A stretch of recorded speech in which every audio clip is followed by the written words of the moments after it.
నమస్తే. ఒక జర్నలిస్ట్ అయ్యుండి ఒక సామాజిక వర్గం మీద చేస్తున్న నెపం అది కరెక్టేనా కాదా? అయితే విఠల్ అనేటువంటి ఒక జర్నలిస్టు టీడీపీ హయాంలో కమ్మ సామాజిక వర్గం డెవలప్మెంట్ అయింది. ఆ గతంలో వాళ్ళు ఓన్లీ పాలు పెరుగు అమ్ముకునేవారు అంటూ వ్యాఖ్యలు చేయడం ఎంతవరకు సమంజసం? అయితే దీనికి సంబంధించి మనతో పాటు సూర్యదేవ లత గారు ఉన్నారు. వారిని అడిగి తెలుసుకుందాం. మేడం నమస్తే. నమస్తే. అయితే విఠల్ అనేటువంటి ఒక జర్నలిస్టు టీడీపీ పార్టీ స్థాపించిన తర్వాత మాత్రమే కమ్మ సామాజిక వర్గం అనేది గతంలో వాళ్ళు పాలు పెరుగు అమ్ముకునే వాళ్ళు కాస్త ఇప్పుడు పూర్తి స్థాయిలో బాగా ఆర్థికంగా నిలబడ్డారు. అది సినిమా ఇండస్ట్రీ కావచ్చు, లేదంటే మడుకు మిగతా ఇండస్ట్రీస్ కావచ్చు, రియల్ ఎస్టేట్ కావచ్చు అని చెప్పి మాట్లాడుతూ వస్తున్నారు. కానీ గతంలో కమ్మ సామాజిక వర్గం సంబంధించి టీడీపీ రాకముందు నుంచే కొంత వాళ్ళు ఒక స్థాయిలో ఉన్నవారని చెప్పుకోవచ్చు. అయితే తను మాట్లాడుతున్న మాటల్ని ఎలా తీసుకోవచ్చు అన్నాను. అంటే విఠల్ గారు చెప్పే విధానం చూస్తే, ఆయన చెప్పిన దాన్ని చూస్తే నేను హైలీ ఎడ్యుకేటెడ్, నేను జర్నలిస్ట్గా నాకు చాలా ఉన్నతమైన పదవుల్లో నేను అనుభవించాను అని ఇంత మేధావిగా అని చెప్తున్నాడు. నాకు ఆయన చూస్తే మేధావి అనిపించట్లేదు. ఎందుకో తెలుసా, ఏ చిన్న బుక్ తీసుకున్నా 5 రూపాయల బుక్ దగ్గర నుంచి 500 బుక్ వరకు అమ్ముతున్నారు. కమ్మవారి చరిత్ర ఏంటి అనేది బుక్స్. సో ఆయన అది ఒక్కసారి తీసుకొని చదివి మళ్ళీ వచ్చి కూర్చొని మాట్లాడమని చెప్పాలి. సో ఎందుకు ఆ అక్కసు అంటే, ఇప్పుడు ఒక చంద్రబాబు నాయుడు గారు ఆంధ్రాకి సీఎం అనేటప్పటికి కమ్మ కులాన్ని ఇప్పుడు ఎందుకు ద్వేషించాల్సి వస్తుందో ఆయనకి నాకు అర్థం కావట్లేదు. సో ఏం మాట్లాడాలనుకున్నాడు ఆ బాబు గారు? ఇప్పుడు ఆ కమ్యూనిటీకి సంబంధించిన వ్యక్తి అనేసి ఆ కమ్యూనిటీ మీద మొత్తం మీద బురద జల్లాలని చూస్తున్నాడా? ఎందుకు ఇలాంటి మాటలు మాట్లాడుతున్నాడు? సో ఆయన మాట్లాడిన మాటలకన్నీ ఆయన అపాలజీ చెప్పాల్సిన అవసరం ఉంది. సో నువ్వు మాట్లాడిన మాటలో ఒక్కటైనా వాస్తవం అనేది నిరూపించగలవా? నువ్వు నిరూపించలేని పరిస్థితిలోనే ఉన్నావు. ఎందుకంటే నువ్వు మాట్లాడిన మాట ప్రతిదీ అబద్ధం. ఎందుకంటే ఇప్పుడు అన్నాడు, ఎన్టీఆర్ గారు వచ్చిన తర్వాతే, అది వరకు వీళ్ళు పాలు పెరుగు అమ్ముకునే వాళ్ళు, వాళ్ళకి అంత ఆర్థిక స్తోమత లేదు, ఎన్టీఆర్ గారు వచ్చిన తర్వాతే వీళ్ళకి ఆర్థిక స్తోమత అనేది వచ్చింది అని అన్నారు. సో నీకు చరిత్ర తెలుసా? అమరావతిని ఎవరు పరిపాలించారు? చరిత్ర తీసుకో. పెమ్మసాని సామ్రాజ్యాలేంటి? కాకతీయ ఎవరు పరిపాలించారు? సాగర్ కట్టించిన వాళ్ళెవరు? రామోజీరావు గారు పత్రికా అధినేతలందరూ కూడా ఎన్టీఆర్ గారు వచ్చిన తర్వాత నుంచి వచ్చారన్నాడు. చరిత్ర తెలుసుకోవయ్యా ఫస్ట్. నువ్వు చరిత్ర తెలుసుకొని మాట్లాడు. నోటుకొచ్చింది కదా అని నోటుకొచ్చినట్టు మాట్లాడటం కరెక్ట్ పద్ధతి కాదు. నువ్వు జర్నలిస్ట్ వ్యవస్థల్ని, అంటే నీకు నాలెడ్జ్ లేదు జర్నలిస్ట్ అనేది ఇక్కడ ప్రూవ్ అయిపోయింది. నీవు నాలెడ్జ్ లేని జర్నలిస్ట్ అనేది ఇక్కడ ప్రూవ్ అయిపోయింది. రామోజీరావు గారు ఎప్పుడు పత్రిక పెట్టారు? ఆయన ఎప్పుడు పెట్టాడు అనేది నీకు ఒక అవగాహన ఉందా? నువ్వు పత్రికా రంగం నుంచి వచ్చిన వ్యక్తి, నేను జర్నలిస్ట్ అని చెప్పినప్పుడు రామోజీరావు గారు ఎప్పుడు పత్రిక పెట్టారు అది నీకు తెలిసి ఉండాలి కదా. అది లేదు కదా. సో రామోజీరావు గారు బిఫోర్ ఎప్పటి నుంచో ఆయన పెట్టున్నారు. 60-70 దశకంలోనే ఆయన పత్రిక పెట్టారు. ఎన్టీఆర్ గారు ఎప్పుడు వచ్చారు? 80లో వచ్చారు. రైతు కుటుంబానికి సంబంధించింది కమ్మ కమ్యూనిటీ కాదనట్లేదు. రైతులు అన్నంత మాత్రాన పాలు పెరుగని అంటావేంటి? పాలు పెరిగే కాదు, కూరగాయలు కూడా అమ్ముకుంటారు. చిన్న రైతులు ఉంటారు, పెద్ద రైతులు ఉంటారు, జమీందారీస్ ఉన్నారు. సో అందరూ అదే స్టేజ్లో ఉండలేరు కదా. దానిలో కూడా ఇప్పుడు 100 ఎకరాలు ఎప్పుడో తాత ముత్తాతలకు ఉంటాయి, తరతరాలు వచ్చినప్పటికీ 1 ఎకరంకి వచ్చిన వాళ్ళు కూడా ఉన్నారు ఇప్పుడు. సో వాళ్ళు కూరగాయలు పండించి అమ్ముకుంటారు. రైతు అనేది తప్ప? సో కుల వృత్తులు అనే వాళ్ళందరూ తప్పుడు వాళ్ళ? ప్రతి కులానికి ఒక కుల వృత్తి అనేది ఉంటుంది. సో వాళ్ళు తప్పుడు వాళ్ళ? అది నువ్వు చెప్పిన మాట ఏంటి? పాలు పెరుగంటే తప్ప? తప్పుడు వాళ్ళనే నీ ఉద్దేశం? ఇప్పుడు అక్కడ మాట్లాడినప్పుడు ఒకటి అర్థం చేసుకోవాల్సిన విషయం ఒకటి ఉంది. బాబు గారు హైటెక్ సిటీకి 90,000 కోట్లు తీసుకొచ్చారని అంటున్నాడు. ఎంతటి తప్పుడు మాటలు మాట్లాడుతున్నావు? ఆ రోజు తీసుకొచ్చింది ఎన్ని వేల కోట్లు? 8,000 కోట్లు తీసుకొచ్చారు. సో ఆ రోజుల్లో ఎవరెవరు మనం చూసుకుంటే ఐటీలో ఎవరు ఉన్నత స్థానంలో ఉన్నది ఎవరు? సత్యం రామలింగరాజు గారు. ఆయన ఏ కులానికి సంబంధించిన వ్యక్తి? ఆ హైటెక్ సిటీలో ఈ రోజున ఒక కులానికి సంబంధించిన వ్యక్తులా పనిచేస్తున్నారు. ఒక జ్ఞానం ఉన్న వ్యక్తి, ఒక ప్రముఖ జర్నలిస్ట్ అని చెప్పుకునే వ్యక్తి మాట్లాడాల్సిన మాటలా ఇవి? అయితే గతంలో మీరు చూసుకుంటే 90,000 కోట్లు అని చెప్పేసి మాట్లాడుతున్నారు. కానీ ఇప్పుడున్నటువంటి ఒక అమరావతి స్థితిగతులు చూస్తేనే 15,000 కోట్లు ఇచ్చినటువంటి కేంద్రం నిజంగా 90,000 కోట్లు అప్పట్లో ఇచ్చిందా? నిజంగా అప్పట్లో ఎంత వరకు నిధులు వచ్చాయంటే ఏం చెప్తారు?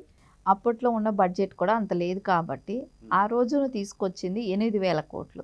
ఆ 8,000 కోట్లని ఈ రకంగా అబద్ధాలు చెప్పి తప్పుడు తడకలు చేసి లెక్కలన్నీ కూడా తప్పులు చెప్పి అసలు ఒక్క బిల్డింగ్ కడుతున్నారు అని అంటే ఎంతమంది పని చేస్తే ఆ బిల్డింగ్ కంప్లీట్ అవుతుంది, ఎన్ని కులాల వాళ్ళ మద్దతు ఉంటే అది కంప్లీట్ చేస్తారు. ఎందుకు ఆ అక్కసు కమ్మ కులం మీద ఏం మాట్లాడుతున్నాడో అర్థమవుతుందా ఆయనకి? ఎప్పుడూ కూడా ఒక కులం అనేది ఒక కులంతోనే పైకి వెళ్ళదండి. సో అందరూ కలిస్తేనే అన్ని కులాలు కలిస్తేనే వాళ్ళు ఒక కులంలో పుట్టుండొచ్చు, కానీ సమాజంలో కలిస్తేనే ఆ కులానికి కూడా విలువ. అంతేగాని ఆ ఒక్క కులమే అని మాట్లాడటానికి నీకు ఉన్న అర్హత ఏంటి, నువ్వు ఏమి ఇప్పుడు ప్రూవ్ చేయదలుచుకున్నావో చెప్పు, నువ్వు చెప్పేది ఏంటో ప్రూవ్ చేయి, నువ్వు మాట్లాడింది ఏంటో ప్రూవ్ చేయి, తప్పుడు మాటలు ఎందుకు మాట్లాడుతున్నావు? ఈ రోజున కొన్ని వేల మంది లక్షల మంది అక్కడ ఆస్తులు పెరిగాయి, రేట్లు పెరిగాయి. ఈరోజు సైబరాబాద్ అంటే ఇంకొక మహానగరాన్ని సృష్టించారు నారా చంద్రబాబు నాయుడు గారు. అలాంటి ఆయన నువ్వు చేతులెత్తి దండం పెట్టాల్సిన వ్యక్తిని నోటుకొచ్చినట్టు మాట్లాడతావా? ఒక కులానికి ఆపాదిస్తావా? ఆయన ఏ రోజు కూడా నారా చంద్రబాబు నాయుడు గారు కులానికి ఇంపార్టెంట్ ఇచ్చిన వ్యక్తి కూడా కారు. ఆయనకి ఎంతసేపు అందరూ ఈక్వల్, ఆరాల్ ఈక్వల్ అనే విధానంగానే వెళ్తుంటారు. సో ఈ కులం వాళ్ళు ఆ కులం వాళ్ళని విభజించి చూసేది కూడా తెలియదు.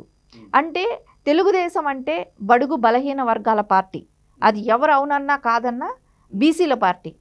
సో అదే రకంగా బాబు గారు కూడా అదే ముందుకు తీసుకెళ్తున్నారు.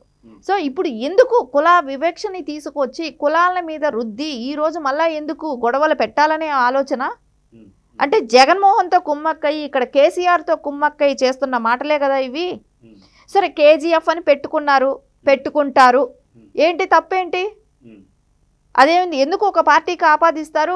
ఇప్పుడు రేవంత్ రెడ్డి వచ్చారు, ఇంకా అనుకుంటే కొలికిపూడి శ్రీనివాస్ గారు వచ్చారు, RRR గారు వచ్చారు. వీళ్ళందరూ ఆ కులానికి సంబంధించిన వాళ్ళు కాదు కదా, వాళ్ళు మద్దతు తెలిపారు వచ్చి. అయితే ఇక్కడ కమ్మ సామాజిక వర్గం సంబంధించి కమ్మ గ్లోబల్ ఫెడరేషన్ అంటూ జట్టి కుసుమకుమార్ గారు ఏర్పాటు చేసినటువంటి ఒక ఫెడరేషన్ ఏదైతే ఉందో దీనికి సంబంధించి చంద్రబాబు నాయుడు గారు రాలేదు, అదిగాక లోకేష్ గారు కూడా రాలేదు.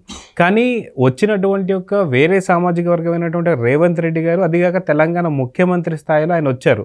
సో అదిగాక వాళ్ళ యొక్క ప్రాంగణంలో జరుగుతుంది కాబట్టి ఆయన చీఫ్ గెస్ట్ పిలిస్తే వచ్చారు. కానీ ఆయన వచ్చి మాట్లాడిన మాటల్లో పైన అమ్మవారు కిందకి అమ్మవారు అని చెప్పేసి ఏదైతే మాట్లాడిన దాన్ని కూడా తను వ్యతిరేకిస్తూ దాన్ని ఇంకొక రకంగా తీసుకెళ్లాలని చూస్తున్నాడు. సో అసలు తనకున్నటువంటి ఒక మైండ్లో ఏంటి ఆలోచన అంటే ఏమంటారు? ఇప్పుడు ఒకటి ప్రపంచవ్యాప్తంగా కమ్మ గ్లోబల్ ఫెడరేషన్ నడిచింది.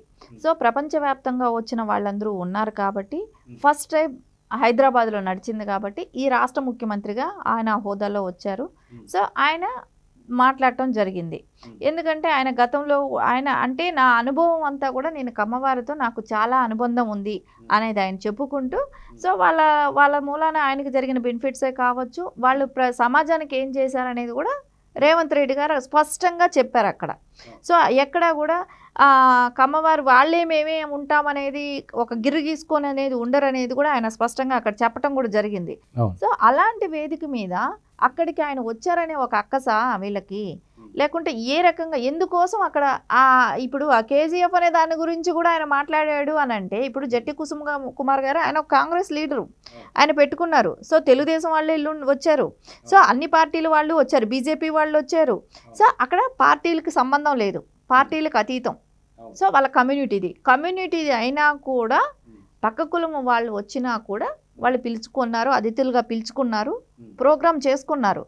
సో ఇక్కడ మా కులము మీరెవరు రాకూడదు అనేది ఎక్కడెక్కడ ఏం లేదు. సో ఇప్పుడు గెస్ట్లు వచ్చిన వాళ్ళు కొంతమంది అదర్ క్యాస్ట్ వాళ్ళు వచ్చినా కూడా వాళ్ళకి అతిథి మర్యాదలు చేసి పంపించారు, ఎక్కడ ఎవరిని తక్కువ చేయలేదు. సో అలాంటప్పుడు అందరూ సమాజంలో ఇది ఒక కులమే, సో ఇది సమాజంతో కలుసుకుని వెళ్తుంది. అంతేగాని దీన్ని ఒక అంటరాని కులంలాగా మాట్లాడటం, దీని మూలన ద్వేషం రెచ్చగొట్టడము. ఇప్పుడు ఈయనకి చేసిన నష్టం ఏంటి? కమ్మ కులం ఏం చేశారని చెప్పమనండి. బాబు గారు ఏ రోజైనా అలాంటి వివక్ష చూపెట్టారా? ఎక్కడైనా జరిగిందా? చెప్పమనండి. ఎవరికైనా చేశారనేది చెప్పమనండి. అదేమంటే కేజీఎఫ్ అంటాడు, అదేమంటే హైటెక్ సిటీ అంటాడు, అదేమంటే పాలు పెరుగు అంటాడు. సబ్జెక్ట్ తెలుసుకొని మాట్లాడయ్యా ఫస్ట్. నువ్వు నోటుకొచ్చినట్టు మాట్లాడితే మర్యాద ఉండదు. ఎందుకంటే ఇదే వాళ్ళము అందరం మళ్ళీ నీ మీద రేపు రిట్టేస్తాం, కేసేస్తాం. ఏమనుకుంటున్నావు? పాలు పెరుగు అమ్ముకునే వాళ్ళంటే పాలు పెరుగు అమ్ముకుంటే తప్పు కాదు కదా. కూరగాయలు కూడా అమ్ముతారు. రైతులు అన్నప్పుడు కూరగాయలు కూడా అమ్ముతారు. తప్ప? నీ వెక్కిల మాటలేంటి? నోరు అదుపులో పెట్టుకోండి. ఇప్పుడు చెప్పులు కుట్టేవాళ్ళు ఇప్పుడు చాలా చోట్ల షాపులు పెట్టుకొని ఉంటారు. సో అంటే వాళ్ళు తప్పుడు వాళ్ళ, తక్కువ వాళ్ళ, ఈయన ఉద్దేశం కుల వృత్తులు అనేటివి ఉంటాయి. సో అవి చేస్తారు. సో చరిత్ర తెలుసుకో, నువ్వు చరిత్ర తెలుసుకో. జమీందారీస్ దగ్గర నుంచి అసలు యాక్చువల్లీ వారియర్స్. చరిత్ర తెలుసుకొని మాట్లాడు. చరిత్ర తెలియనప్పుడు బుక్స్ తెచ్చుకొని చదువుకో. అంతేగాని నోటుకొచ్చినట్టు మాట్లాడితే ఊరుకునేదానికి ఎవడూ రెడీగా లేరు. రేపు పొద్దున కేసు వేస్తే నువ్వు వచ్చి బహిరంగంగా క్షమాపణ చెప్పాల్సిన అవసరం ఉంటుంది. ఎవరి మీద అంటే వాళ్ళ మీద నిందలేయటం, నోటుకొచ్చినట్టు మాట్లాడటం, నోరుందని కదా అని చెప్పి ఇంకొక కులాన్ని ద్వేషించటం. కులాన్ని ద్వేషిస్తే ఎవరు ఊరుకుంటారు? తప్పు కాదా? ఇవాళ రేపు ఏదైనా ఒక కులం పేరు పెట్టి మాట్లాడితేనే కేసులు వేసే రోజులు.